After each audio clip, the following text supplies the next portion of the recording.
नमस्कार सांगमणि आज नूतन शब्द हूँ ANSWER आपको आम उच्चारण करवा आंसर आंसर यार अर्थ हूँ किछि प्रश्न समस्या किंबा अन्य कथा प्रसंग रे दिया जाइतिबा समाधान किंबा प्रतिक्रिया को कुहा जाए आंसर। ओडिया रे अर्थ हूँ उत्तर किंबा उत्तर देबा। उदाहरण माध्यम रे गोटे गोटे उदाहरण को बुझिबा। Please give me the answer माने दया करी मते उत्तर दियो।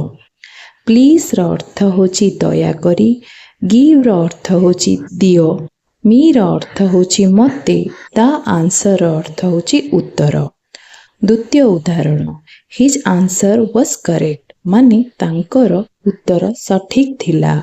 हिज र अर्थ होची तांकर, आंसर र अर्थ होची उत्तर, वाज र अर्थ होची थिला, करेक्ट र अर्थ होची सठिक। तृतीय उदाहरण I don't know the answer माने मु उत्तर जानिनी।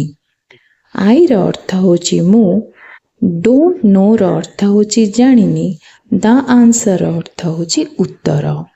एमिति वीडियो देखिबा पई चैनल को लाइक शेयर और सब्सक्राइब करिवे।